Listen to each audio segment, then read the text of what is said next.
Hello, my name is Elizabeth, and I will be doing the American Culture Reaction video for GCU Communications Class 263.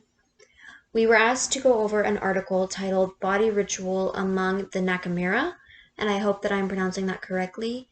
This article was released in 1956 by Horace Minor. The article goes over this culture of the society that is viewed as kind of odd, and the author refers to it as sadistic even. While I do feel that he tries to keep a positive note and just a very neutral note, it does feel that he kind of negates the society with his words. A large portion of the society is dedicated to rituals of the human body, and because they believe that the body is flawed and ugly and needs those rituals to counteract things like diseases and its natural tendency of the body to deteriorate. But the author often uses terms like magical, as in the magical items used, and it was all very hush hush, the society. Just their rituals were done in private, were kept secret from outside of this culture, as they were very sacred to them. The author states that the Nacirema have an almost pathological horror of and fascination with the mouth and the condition in which it is believed to have supernatural influence on social relationships, close quote. They believe that if they did not follow through with these rituals, that their teeth could fall out, their gums would bleed, they would have trouble with romance, and their friends might abandon them, among other things. And then the author continues in saying how someone who is uninitiated to the culture would view it as revolting, would view it as like these rituals as torture. He uses the words sadistic, masochistic tendencies, and harsh, which is kind of why I stated that I felt it was a bit judgmental. While I do think that he was attempting to be unbiased, of course, this article was released a very long time ago, so the society has changed quite a bit. The University of Colorado Boulder actually released a article about this culture as it is now, and expressed how the culture has adapted and changed a lot over the years, as cultures and societies do, such as the mouth rituals that they used to do that were so viewed as gruesome and whatnot are not nearly as heavily utilized anymore.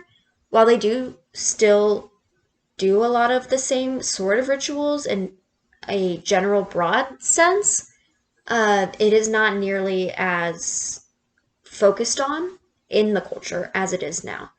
And even things such as their charm boxes have changed quite a bit as time has gone on. Now to shift gears into a culture that personally affects me.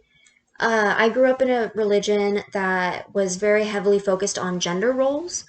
It's like particularly in the fact that men were to be the providers and women were to be the caregivers and the house takers and just bear children and be in the home and be present with their families, which is absolutely wonderful if that's the goal that you have in life.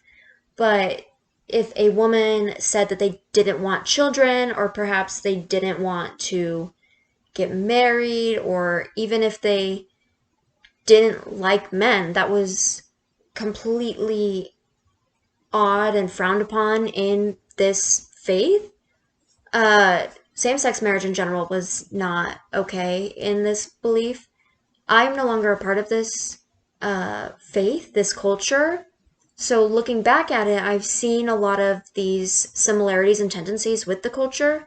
And my culture now is more focused on independence of the individual, as it stands, with things such as lifestyle and how overall gender roles have been a very consistent topic for the United States.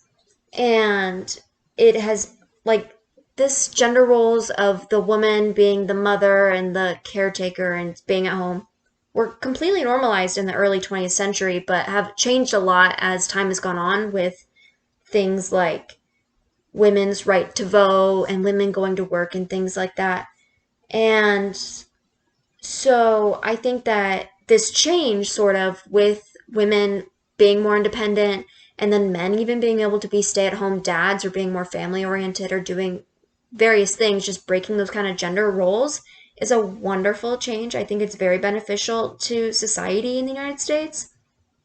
Um, and even women are in politics, even though they had to fight from the 1860s until the 19th Amendment in 1919 for the right to vote. And now, according to the US Senate, there have been 60 women that have been senators.